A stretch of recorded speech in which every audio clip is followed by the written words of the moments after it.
അപ്പോൾ ഇന്നത്തെ നമ്മുടെ വീഡിയോ എന്ന് പറയുന്നത് മന്തിയുടെ വീഡിയോ ആണ്. വീട്ടിൽ നാത്തൂൻ നിൽക്കാൻ വരുമ്പം ഇങ്ങനെ എന്തെങ്കിലുമൊക്കെ സ്പെഷ്യലായിട്ട് ഉണ്ടാക്കുവേ. അപ്പോൾ ഇന്ന് ഉണ്ടാക്കാമെന്ന് വിചാരിച്ചത് മന്തിയായിരുന്നേ.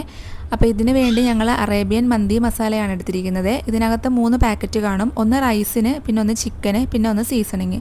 അപ്പം അതിൽ ചിക്കൻ്റെ പൊടി എടുത്ത് അതിനകത്തോട്ട് കുറച്ച് തൈരും കുറച്ച് ഉപ്പും വെള്ളവും കൂടി ഒഴിച്ച് നന്നായിട്ട് കുഴച്ചെടുത്ത് ചിക്കനിനകത്തോട്ട് പുരട്ടി വയ്ക്കാം.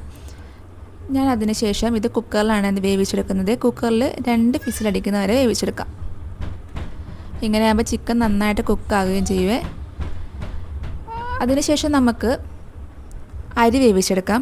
അരി വേവിച്ചെടുക്കാനായി ഞാനിവിടെ 6 കപ്പ് അരിക്ക് 12 കപ്പ് വെള്ളമാണ് എടുത്തിരിക്കുന്നത്. അതിനകത്തോട്ട് ഹോൾ സ്പൈസസും റൈസിൻ്റെ ആ പൊടി 2 ടേബിൾ സ്പൂണും കൂടിയിട്ട് മാഗി ക്യൂബും 2 ഉണക്ക നാരങ്ങയും കൂടിയിട്ട് വെള്ളം നന്നായി വെട്ടിത്തിളയ്ക്കുമ്പം കുറച്ച് സൺഫ്ലവർ ഓയിലും കൂടി ഒഴിച്ച് അതിനകത്തോട്ട് അരി ഇടാം. അരി ഞാനിവിടെ ഒരു 50% മാത്രമേ വേവിച്ചെടുത്തിട്ടുള്ളേ. ആ സമയത്ത് ഇത് നമുക്ക് വേണ്ടി നാത്ത് നല്ല ജ്യൂസൊക്കെ ഉണ്ടാക്കേണ്ടി വന്നിട്ടുണ്ട്. അപ്പം കുക്കറിൽ 2 വിസിലടിച്ചപ്പോൾ തന്നെ നന്നായിട്ട് ചിക്കൻ വെന്ത് കിട്ടിയിട്ടുണ്ട്. ഇത് ചിക്കൻ്റെ സ്റ്റോക്കാണ്. നമ്മൾ ഒട്ടും തന്നെ വെള്ളം ഒഴിച്ചിട്ടില്ലായിരുന്നേ. ചിക്കൻ ഞാൻ ഒന്നുകൂടി വറുത്തെടുത്തിട്ടുണ്ട്.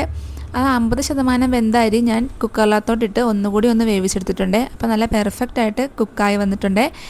പിന്നെ ചിക്കൻ്റെ മുകളിലോട്ട് അരിയിട്ട് കുറച്ച് കളറ്, ഒരു ഭംഗിക്ക് നിർബന്ധമില്ല, കുറച്ച് റെഡ് കളറും കൂടി ഒഴിച്ച് അതിന് മുകളിൽ നമുക്ക് ഈ മുളകും കുത്തിവെച്ച് നന്നായിട്ട് ഒന്നുകൂടി ദം ചെയ്തെടുക്കാം. ഇതിന് മുകളിൽ എന്തിനാണ് ഇങ്ങനെ മുളക് കുത്തിവെക്കുന്നത് എന്ന് അറിയാവുന്നുള്ളവരൊന്ന് പറയണേ. വീഡിയോസിലൊക്കെ കാണുമ്പോൾ ഞാനും അങ്ങനെ ചെയ്തതന്നേ ഉള്ളേ. എന്തൊക്കെയായാലും തുറന്നപ്പോൾ നല്ല അടിപൊളി സാധനമായിരുന്നേ. എല്ലാവരും ഒന്ന് ട്രൈ ചെയ്ത് നോക്കണേ. അപ്പോൾ ബൈ.